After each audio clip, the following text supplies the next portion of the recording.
തന്ന ഇജാസത്താണ്. നിങ്ങൾക്ക് ഏത് വിഷമം വന്നാലും രക്ഷപ്പെടാനുള്ളൊരു കാര്യമുണ്ട്. എന്താണെന്നറിയോ? ആദ്യം ഒളു ചെയ്യുക, എന്നിട്ട് നിങ്ങൾ ആദ്യം ഒരു ഫാത്തിഹ ബദരീങ്ങളുടെ പേരിൽ ഓതുക. എന്നിട്ടോ നിങ്ങൾ സൂറത്തു ആലു ഇമ്രാൻ മറക്കരുത്. ഫാത്തിഹ കഴിഞ്ഞ് ബഖറ കഴിഞ്ഞ് ആലു ഇമ്രാൻ 3-ാമത്തെ അധ്യായം അതിന്റെ 173 173-ാമത്തെ ആയത്തെടുക്കുക. അല്ലദീന ഖാല ലഹുമുന്നാസ് എന്ന ആയത്താണ്. ആ ആയത്ത് ഒരു വട്ടം ഓതുക. അല്ലദീന ഖാല ലഹുമുന്നാസ് ഇന്നന്നാസ് ഖദ് ജമഉ ലക്കും ഫഖ്ശൗഹും വസാദഹും ഈമാന വഖാലു ഹസ്ബുനല്ലാഹു വനിഅമൽ വക്കീൽ എന്ന് പറഞ്ഞിട്ട് ഖുർആൻ പതുക്കെ അങ്ങ് വെക്കുക. എന്നിട്ട് കൂടണ്ട കുറയണ്ട 450 പ്രാവശ്യം ഹസ്ബുനല്ലാഹു വനിഅമൽ വക്കീൽ ചൊല്ലുക. ശേഷം വീണ്ടും ഖുർആൻ എടുക്കുക. അതിന്റെ തൊട്ടടുത്തുള്ള ഫംഗലബു ബിനിഅമത്തി മിനല്ലാഹി വഫളൽ എന്ന് പറയുന്ന ആ ആയത്ത് 3 പ്രാവശ്യം ഓതി നിങ്ങളുടെ നെഞ്ചിലേക്ക് ഒന്ന് ഊതിക്കോ.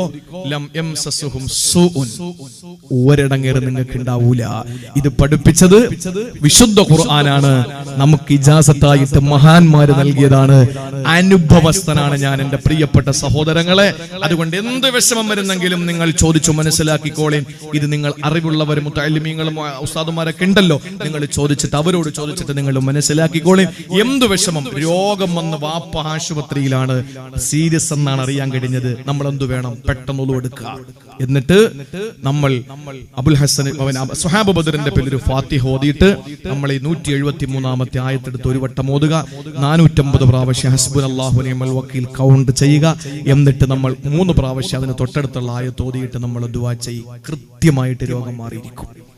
എന്റെ പ്രിയപ്പെട്ട മാതാവിന് ഓപ്പൺ സർജറിയുടെ അന്ന്, ഞാൻ ഈ സർജറി നടക്കുന്നതിന് തൊട്ട് മുമ്പ് ഒരു ഉസ്താദിനെ വിളിച്ച് കാര്യം പറയുമ്പോ എന്നോട് അത് ഓതിക്കോളാൻ പറഞ്ഞു. ഞാൻ ഓതി തീർന്നില്ല, ഡോക്ടർമാര് രക്ഷപ്പെടില്ല എന്ന് പറഞ്ഞു. പക്ഷെ അത്ഭുതകരമായി ഓതി തീർന്നപ്പോഴേക്കും ഓപ്പറേഷൻ സക്സസ്. എന്റെ പ്രിയപ്പെട്ടവരെ, ഒരുപാട് അനുഭവങ്ങൾ. നിങ്ങളുടെ ഏത് വിഷമമുണ്ടെങ്കിലും ആ വിഷമങ്ങൾ മാറാനുള്ള ഒരു മരുന്ന് ഹസ്ബുനല്ലാഹു വനിഅമൽ വക്കീലാണ്. അള്ളാഹു നമുക്ക് അതിനുള്ള തൗഫീഖ് അള്ളാഹു നൽകി അനുഗ്രഹിക്കുമാറാവട്ടെ. അള്ളാഹു നമുക്ക് എല്ലാ സൗഭാഗ്യങ്ങളും അതുവഴി അള്ളാഹു നൽകി അനുഗ്രഹിക്കുമാറാവട്ടെ. എല്ലാ ബുദ്ധിമുട്ടുകളും മാറി കിട്ടും. നമ്മുടെ പെൺമക്കളെ കൃത്യമായിട്ട് ഇത് പഠിപ്പിക്കണം. പെൺമക്കളെ, സഹോദരിമാരെ പഠിപ്പിക്കണം. എന്താണെന്നറിയോ? കാലഘട്ടം വളരെ മോശമാണ്. കാലഘട്ടം വളരെ